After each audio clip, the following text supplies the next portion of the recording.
Vreau să facem obiectivul. Ați vreau să vorbesc, nu ați vreau să vorbesc. Nu. Dacă vrei cumva să mă super cu alea, crede-mă că e fix de ce ești dreptul să faci. Absolut. E ca atâta.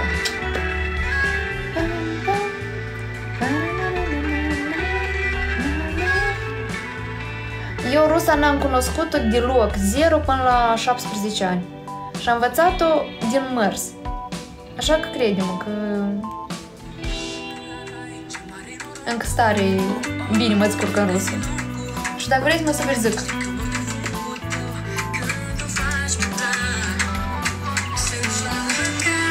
Blin, mie ne-a dat termen că eu dacă nu vorbesc rusă, mie nu mă angajați la lucru atunci. Și am zis că eu să învăț. Și spuneam niște nebunii, Doamne ferește, dar eu mă învăț.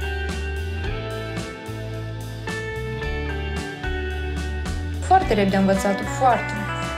Pentru că am fost ca și cum impusă. Așa că din ce și-mi spune, eu n-am învățat-o din cărți, n-am învățat-o corect. Eu am învățat-o din ce și-am auzit-o și cum am băgat-o în cap. Și așa s-a primit că vorbesc foarte amuzant. Dar nu mă deranjează absolut deloc. Nu vă spun. Nu, dar nu mai lucrez acolo unde atunci. Am lucrat 4 ani acolo, cred că. Da.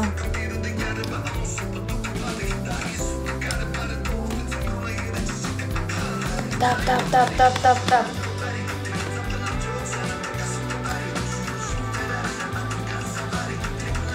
Să-și facem 30.000 tap-tapuri.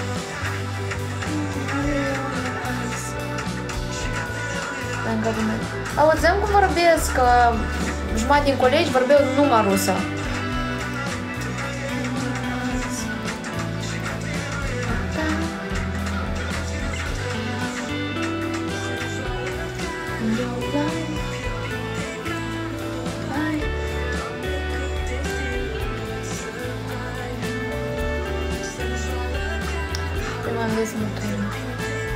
N-am înțeles. Hello. Yes. No. I speak Russian. I'm from Moldova.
Da.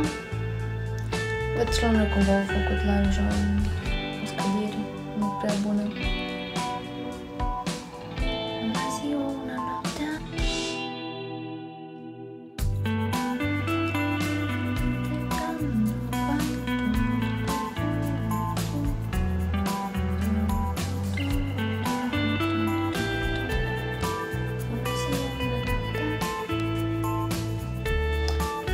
Da, cred că 30.000 tap-tapuri e bine.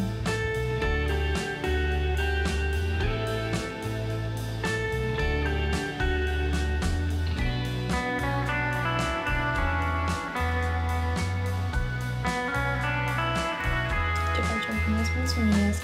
Stau acum în telefon mă uit.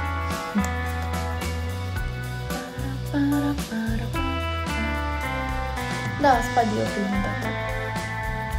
Până ce? Nu știu, 15-20 de minute se poate așa mai încet cu ele.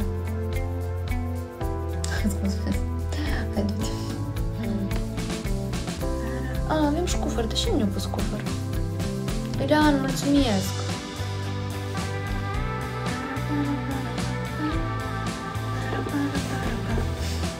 El deja strece, dar eu m-am trezit.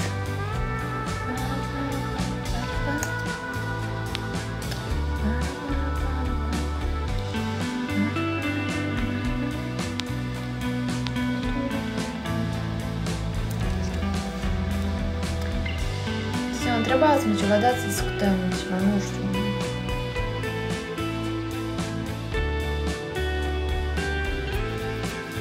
De acolo. Mi-e ca scoală să tot cu Franța, unde nu știu.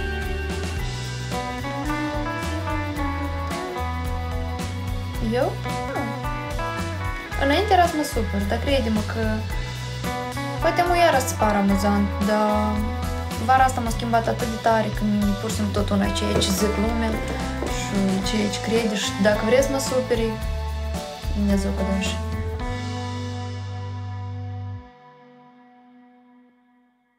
Am înțeles. Am înțeles. Daniel, mulțumesc. Cum ai zis tu, Daniel, că fratele meu mai mare ești.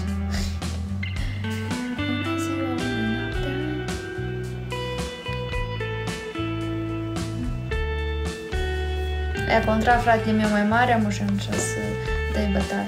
Nimeni nu vrea să mă superi, tot e ciotcă. Apoi acasă vii cu cadouri.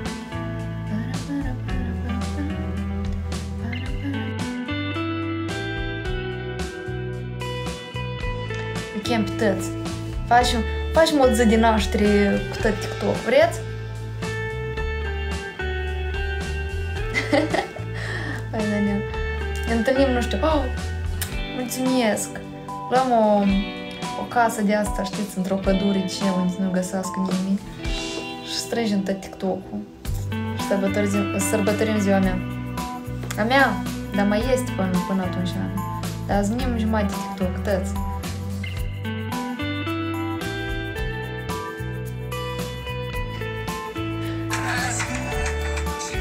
A mea e în decembrie, da.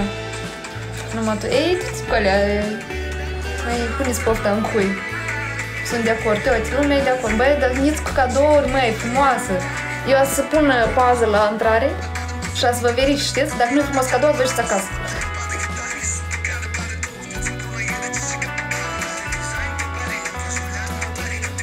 Poți să găsească orice. Dar păi, ei tot ați fi invitați, că Mașa și Urs.